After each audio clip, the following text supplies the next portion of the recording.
ధర్మజీవనమే ముక్తి మార్గం. బౌద్ధ భిక్షు బోధిహీన. మానవుడు ధర్మ మార్గంలో జీవించడం ద్వారానే ముక్తిని సాధించగలడని, ధర్మపదమే సమాజానికి శ్రీరామ రక్ష అని శ్రీలంకకు చెందిన బౌద్ధ భిక్షువు బోధిహీన అన్నారు. శనివారం ఆయన స్థానిక అన్నవరపాడులోని శివం ఫౌండేషన్కు విచ్చేశారు. ఆయనకు ఫౌండేషన్ వ్యవస్థాపక అధ్యక్షుడు గొల్లపూడి శ్రీహరి శారద స్వాగతాన్ని పలికారు. అనంతరం ఆయన అక్కడి శ్రీ గంగా పార్వతి సమేత శ్రీ కాశీ విశ్వేశ్వర స్వామి, శ్రీ కాశీనారాయణ స్వామి దేవాలయంలో పూజా కార్యక్రమాల్లో పాల్గొన్నారు. ఈ సందర్భంగా ఆయన విలేకరుల సమావేశంలో మాట్లాడుతూ బౌద్ధ ధర్మం ఎంతో సనాతనమైనదని, దానిని ప్రపంచం నలుమూలలా ప్రచారం చేయడం కోసం తాను పర్యటిస్తున్నట్లు తెలిపారు. మానవుడు ధర్మ మార్గంలో జీవించడానికి అవసరమైన ఎన్నో సూత్రాలను బౌద్ధ ధర్మం పేర్కొంటుందని అన్నారు. ట్రస్ట్ వ్యవస్థాపక అధ్యక్షుడు గొల్లపూడి శ్రీహరి మాట్లాడుతూ ఆధ్యాత్మిక పదంలో పయనిస్తూ ఉన్న బౌద్ధ భిక్షువు తమ ఆశ్రమానికి రావడం ఎంతో సంతోషంగా ఉందని అన్నారు.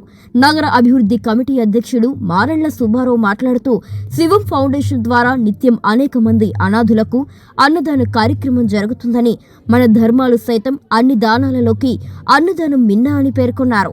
అనంతరం నిరుపేద మహిళ పెదకత్తుల కోటేశ్వరమ్మకు వైద్య ఖర్చుల నిమిత్తం ఆర్థిక సహాయాన్ని అందించారు. అనంతరం బౌద్ధ భిక్షువు బోధిహీన్ చేతుల మీదుగా అనాథులకు అన్నదాన కార్యక్రమం జరిగింది. ఈ కార్యక్రమంలో అడిషనల్ ARSC అశోక్ బాబు, తన్నీరు సురేష్ తదితరులు పాల్గొన్నారు.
అనేది సేవ చేయాలి.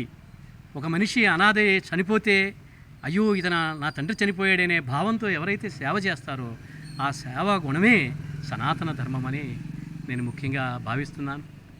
ఇక్కడ కార్యక్రమాల్లో నేను పాల్గొని నేను కూడా నా భిక్షపాత్రలో కొంత ఆహారాన్ని తీసుకుని నేను మళ్ళా నా యాత్రని ముందుకు సాగిస్తానని మీ అందరికి ముందు చెప్తాను. సరే, ఇప్పుడు ఈ జనరేషన్కి ఈ బుద్ధ ధర్మం గురించి కానీ బుద్ధుడి బోధనల గురించి కానీ అసలు ఏమాత్రం తెలియదు. మీలాంటి పెద్దలు అలాంటి వాళ్ళకి తెలియజేయడానికి ఏమన్నా కార్యక్రమాలు తీసుకుంటున్నారా? బుద్ధుడు బోధనలు అంటే మీరు అనుకుంటున్నారు సాక్షాత్తు గౌతమ బుద్ధుడు చెప్పిన బోధనలు అంటే బుద్ధుడు బోధనలు అంటే ఇలా బుద్ధి కలిగి ఎవరైతే బోధిస్తారో, వివేకంతో ఎవరైతే ఆలోచిస్తారో అదంతా బౌద్ధమే. బౌద్ధానికి ఏం మతం లేదు. బౌద్ధం అంటే మానవుని యొక్క సంకల్పాలలోంచి వివేకంతో వచ్చి అన్నీ వదిలేయాలన్నమాట. చూడండి, ఈయన పుట్టిన కులంలోంచి ఆయన కులం దాటి వచ్చాడు. చనిపోయిన వాడు ఎవరు అనుకున్నాడే తప్ప ఆయన ఏ తల్లి వచ్చి తింటుందని అనుకున్నాడే కానీ ఏ కులం వచ్చిందని అనుకోలేదు కదా. అది కులాన్ని మతాన్ని దాటి వచ్చిన ప్రతిదీ బౌద్ధమే. బౌద్ధం అంటే మన బుద్ధి నుంచి వచ్చే ఆ తత్వమే బౌద్ధం అన్నమాట. అందుకనే భగవానుల వారు గౌతమ బుద్ధుడు బుద్ధం శరణం గచ్చామి అన్నాడు. బుద్ధం శరణం గచ్చామంటే బుద్ధుడికి నమస్కారం, బుద్ధుడిని ఫాలో అవుతామని కాదు. నేను బుద్ధి కలిగి ఉండి తద్వారాను వివేకవంతుడు అయ్యి ముందుకు వెళుతూ సమాజానికి ఉపయోగపడాలనే భావంతో చెప్పేదే బౌద్ధం అన్నమాట. బ్రహ్మశ్రీ కృష్ణమోహనానంద స్వామి సనాతన హిందూ ధర్మ ట్రస్ట్ జనరల్ సెక్రటరీ. ఈరోజు మన ప్రకాశం జిల్లా ఒంగోలు పట్టణంలో శివం ఫౌండేషన్ అంటే తెలియని వాళ్ళు ఎవరు ఉండరు. ఎందుకంటే ఫస్ట్ స్టార్ట్ చేసినప్పుడు ఆయన గురించి ఎవరికి తెలియదు. ఇప్పుడు అందరూ ఎందుకు ఆదరిస్తున్నారు అని అంటే ఆయన చేసే ఒక ధర్మం, ఒక దానం, అది ఆ మనిషికి ఇహపర పుణ్యలోకాలను ఖచ్చితంగా ప్రాప్తిస్తుంది. ఖచ్చితంగా మనకిప్పుడు ఏం కావాలంటే బౌద్ధ ధర్మం ఏం చెప్పింది అని అంటే ముఖ్యమైన పాయింట్ పంచశీల. ఈ పంచశీల గౌతమ బుద్ధుడు ఎలా చెప్పాడంటే జనానికి 5 పనులు మీరు చేస్తే మీ శీలాన్ని కోల్పోతారు, 5 పనులు మీరు చేయకుండా ఉంటే మీరు శీలవంతులుగా ఉంటారు. దాన్నే పంచశీలగా ప్రపంచానికి పరిచయం చేయబడింది బౌద్ధిజం. ఆ పంచశీలలో 5 విషయాలు ఏంటంటే, మొట్టమొదటి మద్యము సేవించరాదు, మద్యపానం చెయ్యరాదు. 2 వ్యభిచారం చెయ్యరాదు. 3 హత్య చెయ్యరాదు. 4 జూదం ఆడరాదు. 5 అబద్ధం ఆడరాదు. ఇవి 5ని పంచశీలలుగా మనకి గౌతమ బుద్ధుడు మనకు అందించాడు. ఏ వ్యక్తి అయితే ఈ యొక్క 5 విషయాల్ని పాటిస్తాడో అతను మనిషి, మానవత్వం కలిగిన వ్యక్తి, సమాజానికి ఉపయోగపడే వ్యక్తి, సమాజాన్ని ఉద్ధరించే వ్యక్తి, అతనే గౌతమ బుద్ధుని యొక్క అనుచరుడు.